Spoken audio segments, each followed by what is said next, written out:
ATF agent Jay Dobbins was caught in the situation described as an officer's worst nightmare. Shot, investigators say, after he was taken hostage by the man he and other agents were trying to arrest. It happened after they chased 24-year-old Brent Prosgard into the desert east of his Southside Tucson home. The suspect let him get by, got the drop on him, took him hostage. Other agents saw it happen and surrounded Prosgard and Agent Dobbins after they got into Dobbins' car. At some point, Prosgard turned his gun away from the agent. The other officers, perceiving that the real threat to the agent, opened fire, and he was killed at the scene. In the car? In the car.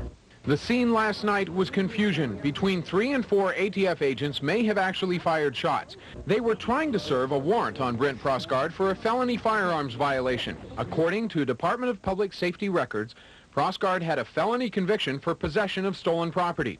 He served more than a year and a half in jail for that conviction. The records also show other charges, including carrying a concealed weapon and criminal trespass. Agent Dobbins had been assigned to Tucson for less than 2 weeks.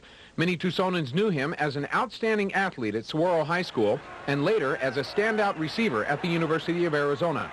Friends say he's the type of person who will take all of this in stride. He's the type of guy that I'm sure next week we'll be joking about this whole deal. He's that type of guy. Tucson office a week and a half ago.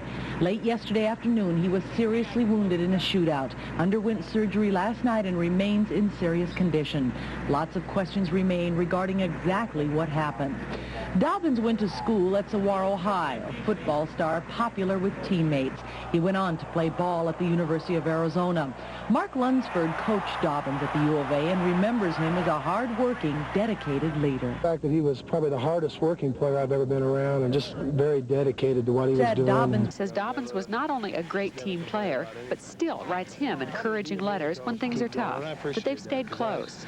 You know, you get attached to your players, and I definitely, you know, Jay Dobbins is always in my thoughts.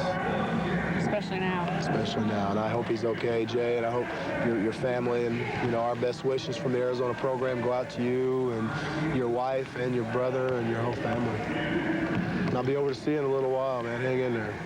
He stood out among the Wildcats as a gritty and determined player. We have no score, and this is 3rd and 7. Going deep, and a great catch by Jay Dobbins. And Steve, wasn't he the guy that Arizona State was really worried about? He really is the biggest threat. Watch Tunnicliffe right here, sees him. It's going to be a 22-yard reception outside. He turned that defensive back. Confusion in the secondary by Arizona State. The cornerback didn't pick him up, didn't stay with him. That freed Dobbins up. So that was the cornerback's responsibility to cover him. A teammate of Dobbins remembers his interest in law enforcement while they were still in college. He told me years ago that he liked that kind of work, and he's wanted to do that all his life, I think. Alfred Jenkins back in the pocket, looking around, checking out various receivers, and he just drills a strike to Jay Dobbins on a crossing pattern, and he's built it kind of sandwiched there. Does a good job hanging on the football. Update, fingertip grab over the head, knows he's going to get hit, but his concentration is good. He just reaches up, grabs and brings it down. Good to see him catch a ball, Pete. 2 Dobbins back in the offense. Good to know that Jenkins has more than one wideout. Important he can depend on. Look at that catch.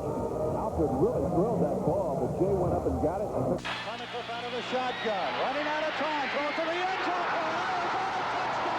When Dobbins made the winning catch against UCLA in 1983, thousands of hours of practice were paying off.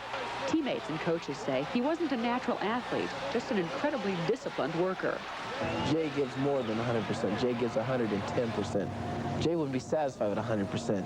You know, it's just the way Jay does. Jay would be the first one to arrive and the last one to leave every day. It would be dark, he'd be catching the ball. It's like, Jay's time to go home. I got about 50 more to go. Lindsey and Dobbins were rivals in Tucson High School football and on the same team at the U of A. Lindsey calls him both competitive and compassionate. He was the guy that, if the other player gets knocked down, he would go pick the other player up off the field and say, "Are you all right?" Doctors say Dobbins is improving tonight. That's not surprising to friends. They say he's a fighter. Martha Vasquez, TV4.